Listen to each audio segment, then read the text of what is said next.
Have you ever felt lost in your life? Like you're trying everything, maybe you've had different careers, maybe you've made a lot of choices in your life, and most of them, when you're looking back on them, don't seem to make any sense at all. And you might even feel like you don't have any clue what's going on in the world or any understanding of what you even want. You're trying to find purpose, meaning in your life, but you feel lost. And maybe you have friends that look down upon you because Ryan can't get his shit together. He just can't figure it out. I felt like that for a very long time. I felt lost. Not that I feel completely clear all the time, and you'll learn that here in my rants, but I have figured out some things, and I'm going to play something for you here in a minute. It was something I said on stage last year, and it was at this big event called the Hero Retreat. I was preparing for this event, just like I prepare for any other event. I do a lot of introspective work, and that's just part of who I am in general. I do that probably way too much for my own mental health, but I was preparing for this time on stage and to really introduce myself to the crowd in an engaging way with a kind of an epiphany moment of like, what made me who I am? What brought me to the stage at this particular moment? What I thought I was going to say leading up to it became a completely different story as I was working on it.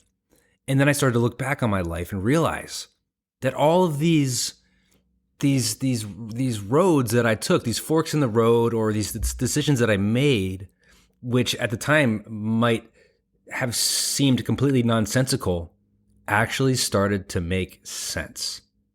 But it took me stepping away from myself and my journey and looking with more of an objective state of mind at, were these things that happened in my life, these challenges, these maybe career changes, these friends that I've met, these people that I've been previously married to, there's just one, but have all these events in my life meant something, or were they just nothing? Was there any sense that I could make of them, or did they just happen and then I just completely write them off?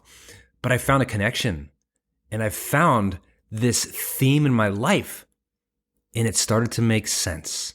And it started to make a whole lot of sense in where I was going in my future.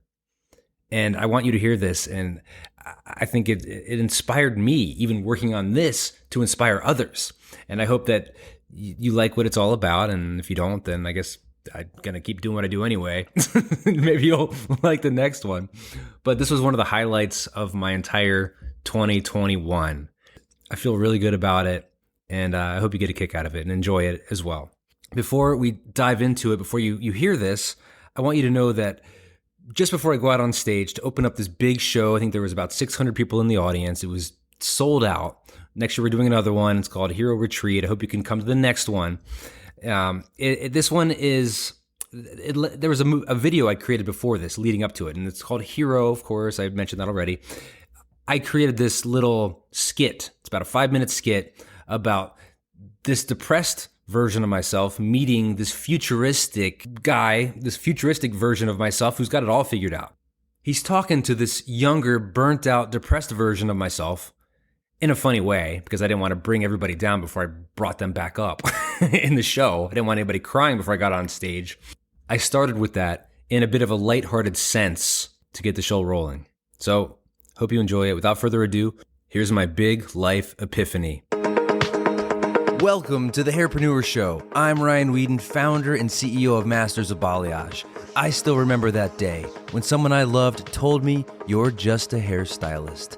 Toxic relationship? Probably. But it was just the fuel I needed to become obsessed with cracking the success code. From dead broke with just $75 in the bank to running one of the most reputable 7-figure brands in the industry, I've dedicated my life to helping others like you push the limits of what's possible. So if you're ready to unlock the secrets to using our love for hair as a vehicle to achieve more personal and financial freedom in your life, you are in the right place. Welcome to the show. Hey friends, let me jump in here real quick. Have you heard about our 2 world-famous certification courses? If balayage is your thing, we've got the Balayage Masters Program, or BMAP as our students call it. And if blonding is your thing, we've got the Blonde Masters Certification course. These immersive, fast-track mastery courses guide you through modern fundamentals all the way to advanced mastery with topics like bleach outs, zigzag foliage, and hybrid blonding. With hours of immersive video training, color theory, skill strategy, accountability, live training, not only will you feel completely transformed by the end of the program, you feel like you've accelerated through years of hard work. You're also going to gain an unstoppable confidence to not just raise your prices and your value, but to create the life you want as a certified specialist. You know that feeling that you get when you return home after a hair show and for a few days you feel like you can do anything? Well, imagine feeling like that every single day without the feeling fading. That's what our programs do for you. And right now, we're holding a sale that is breaking the internet. For a limited time, you can save $300 on the Blonde Masters Certification course or save $200 on the Balayage Masters program. Try one, try both. Some members have already taken the course multiple times. That's how good they are. Register now and see for yourself at www.mobnext.com. That's MOBNEXT.com. Mob Next, where hairstylists get ahead and stay ahead. Just want to ask you something. Have you ever in your adult life looked in the mirror and thought to yourself, wow, I thought I'd be further along by now?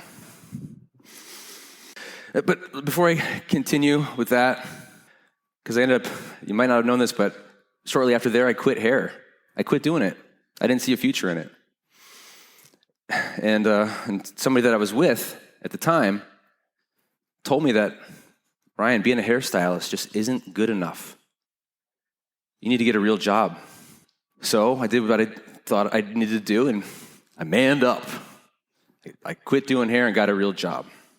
But let me just back it up for a minute. For years, I did what other people told me to do. Not because I just didn't know any different. That's parents, teachers, friends. They basically said, follow the plan.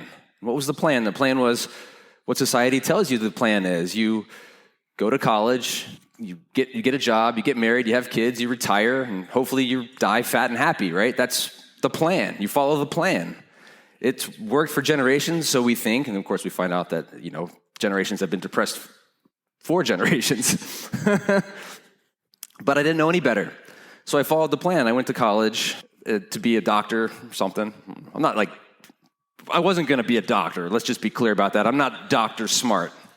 I didn't want to work on cadavers and stuff, and that was just memories of the smell. I still see it.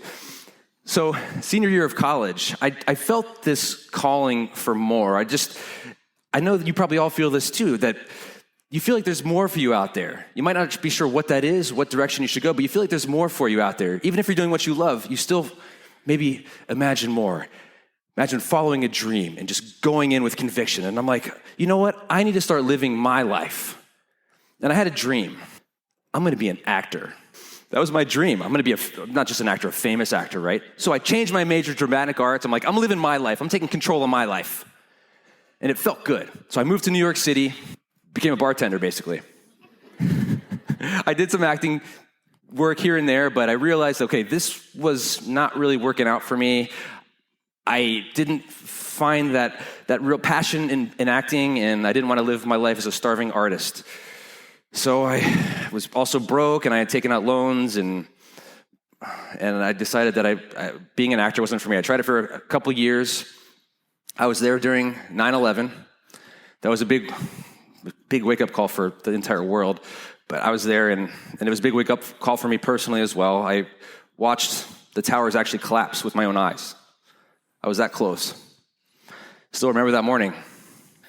And then I started to think about where I wanted my life to be. You think about a lot of things when you see other people's worlds end.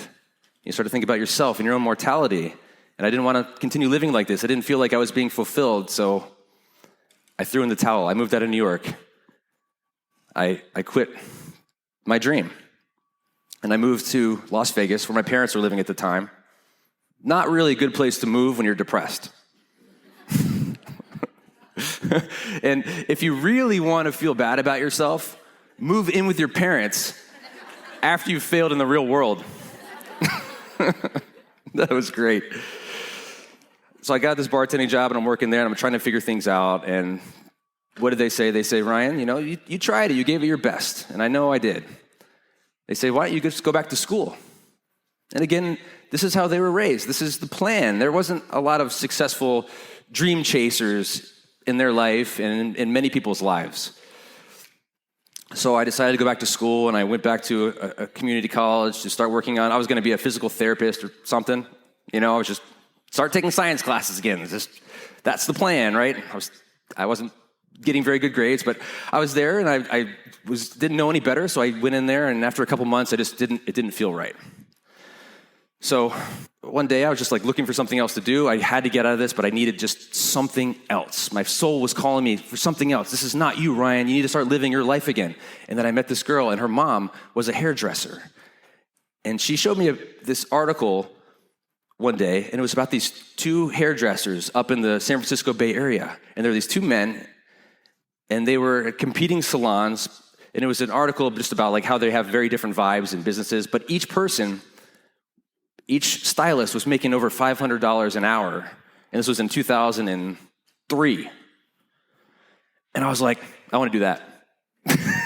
I just had my sights on, I need to make more money. I need more money. I need more money. I need to find a way to do that because I thought it would make my life better. So I was also inspired. I'm like, hairdressing, never thought about that. And my mom usually parted my hair for all my school photos. I'm like, but sure, why not? It's something new, and it's a reason for me to get out of this trap that I'm in. So this calling told me to go to hair school. I jumped into cosmetology school, and I became a hairstylist. Got my first high-end salon job almost right after school, and I'm instantly charging $65 a haircut. I'm like, oh, yes, I am on my way to stardom. I'm going to do this. I'm going to be one of those guys. I put that article up on the wall, and I'm like, I'm going to be those guys right there. I'm going to be raking in the dough, just high-ticket clients left and right. This is the direction for me. After about 3 years, didn't pan out. I didn't get a full clientele. I was still paycheck to paycheck. I was broke. I didn't know how to get more clients in my chair. I didn't know how to raise my prices. This was before Instagram, before all this education on how to build our business and take control of our careers. And I was lost. And that was that guy on the screen. I didn't see a future in hair. I was limited, and I was trapped by this label of a hairdresser. That, oh, you're just a hairdresser? Oh, when are you going to get a real job? So I had to live with this. People made fun of me for being a hairdresser for years because I'm a guy in the hairdressing business. And guys back then, especially I feel like straight guys, we got made fun of. I had all these friends that were very successful. And the girl that I was with, she kept comparing me to her friends. Oh, well, he's so successful. Look at him. He's making all this money. Look at him. He's making all this money. You need to get a real job. So I was like, crap. All right. I'm going to man up. I'm going to quit hair.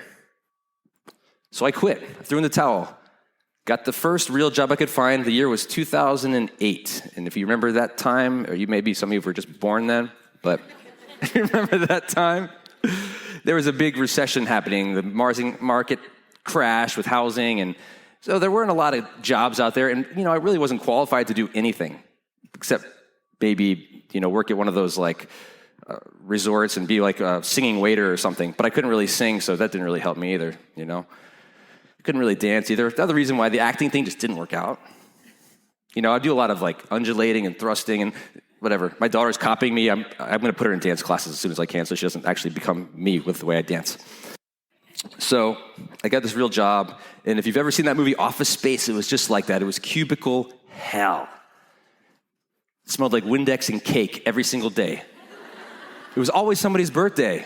Little space heaters at your feet, keep you warm and toasty. You got blankets, and you're like, why is it so cold in here? Because one person in there runs hot.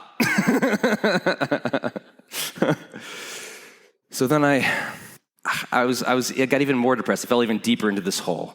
I'm like, I just looked in the mirror, and I'm like, I've failed over and over and over again. I felt like I failed as a hairstylist. I failed as a student. I failed as a son, I felt like. Failed as a friend. I just felt like such a failure. And the person I was with ended up leaving me anyway, so I was basically all alone. And I knew there was more for me. I knew there was something else for me, and I started to feel this calling again. It's like, this is not my path. This is not where I'm supposed to go. Get the fuck away from this job. You gotta do something more with your life. I don't know what it is, but something's knocking on my door. Saying, Ryan, you gotta answer that door.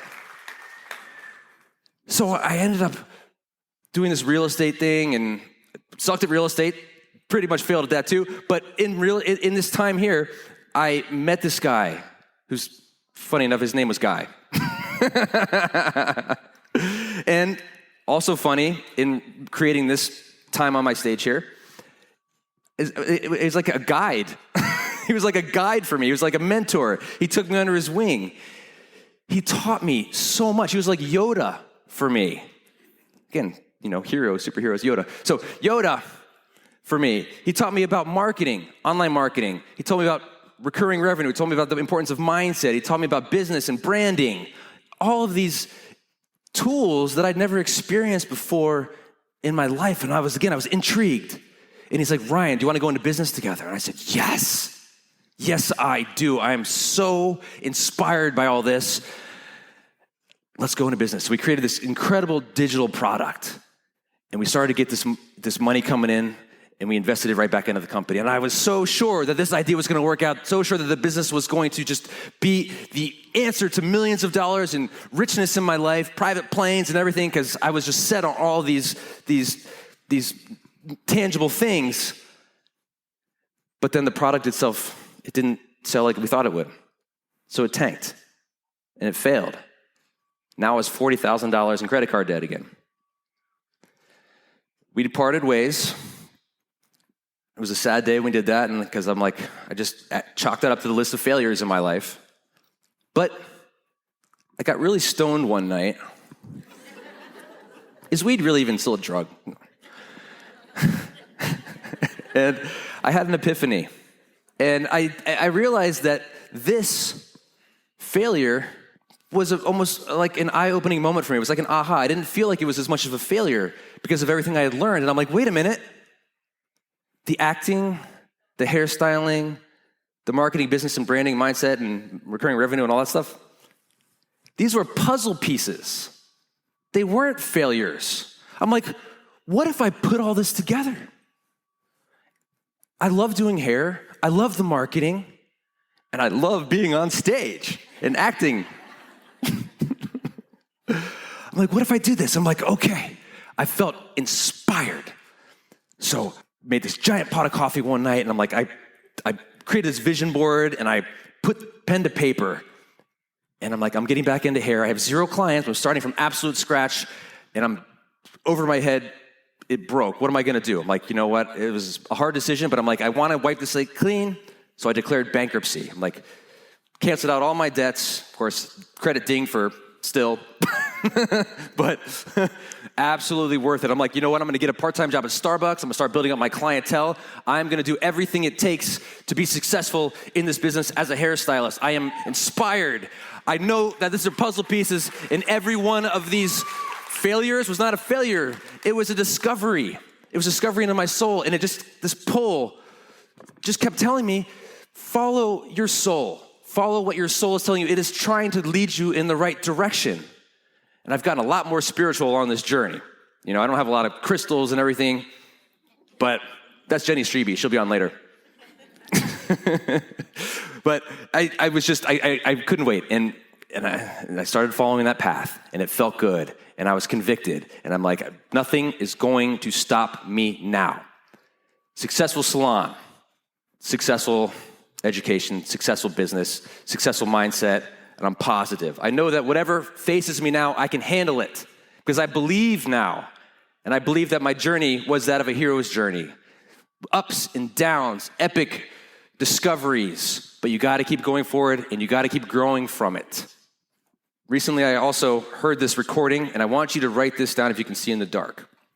This guy, Earl Nightingale, when I was creating this presentation up here for you, I was listening to some things, and he has this audio recording from the 1950s, one of the most powerful things you will probably ever hear in your entire life. It's called The Greatest Secret in the World. You know that one? The Greatest Secret in the World. And he said something that was an epiphany for me. And I had heard him before, years before, but then it's like when you revisit something at the right time, it really starts to ring true to you. And this was the moment that really rung true to me. And he said, in his audio recording, he said, do you know what the opposite of courage is? It's not cowardice, it's conformity.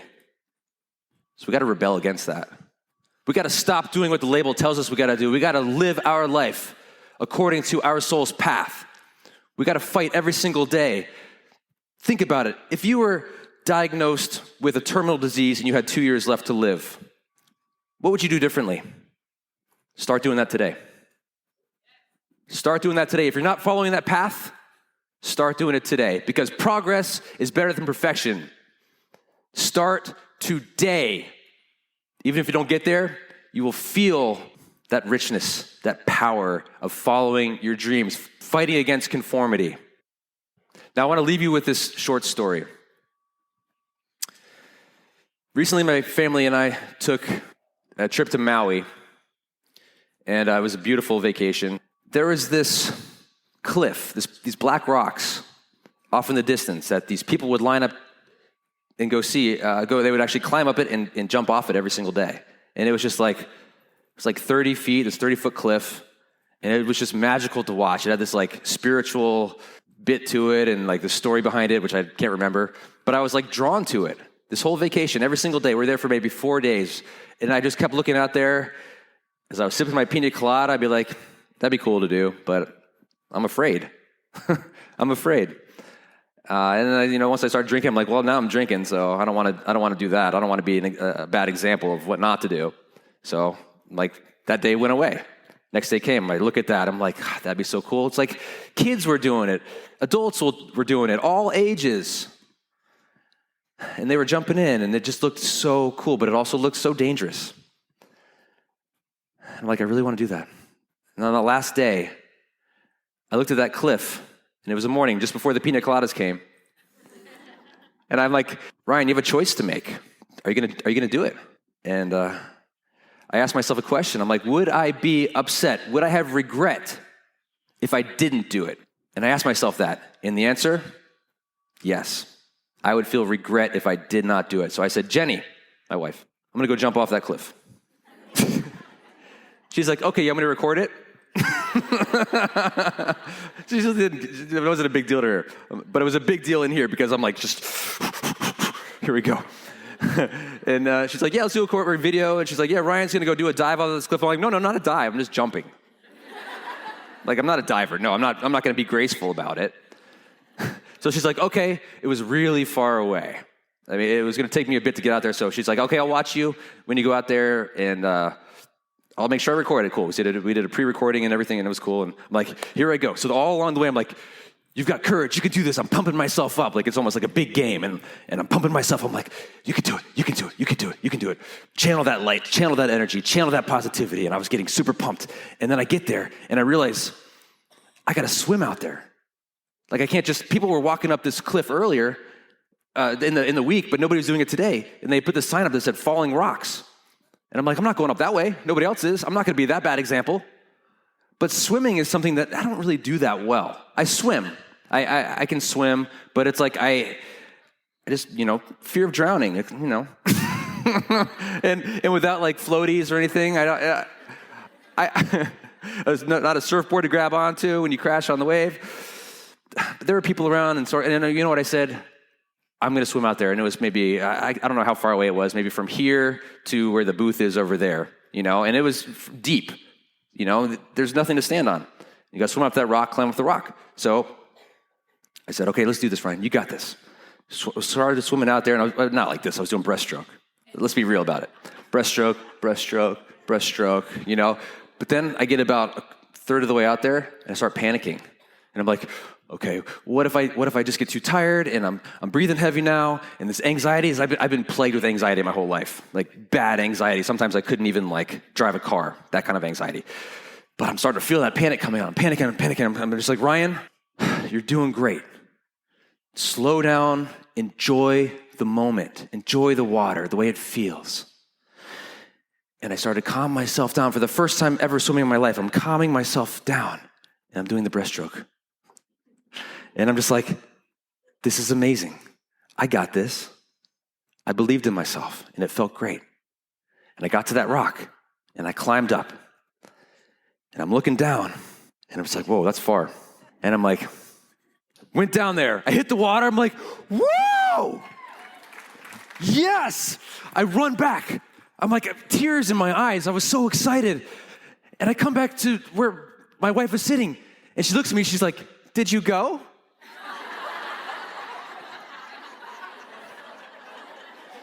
I'm like, you didn't get it? She's like, no, I saw you walk out there and you were looking at the rocks for a while, and then I thought you turned around and walked away. I'm like, you thought I gave up? Do you know what I did? I did it again. Always choose courage over conformity. Courage is what's going to take you to that next level, and I know you all have it in you, and you are here, and you are ready for a transformation today and with the rest of your life. Start writing your story today. You got it? Thanks for listening. Do me a favor, take a screenshot of this episode and share it on your socials. Not only does it give you content to post, you are also serving your supporters as a role model by showing your commitment to growth. You grew today, and I'm proud of you. Now go put what you learned into practice so you too can earn more personal and financial freedom in your life. And before you go, I have one favor to ask. Because I do this podcast for free to give you advanced tools and strategies to get ahead, please help me spread the word. It would mean the world if you would take a quick moment and rate this podcast with 5 stars. That's the best token of appreciation I can ask for. Until next time, love what you do, grow every day, and share your passion with the world.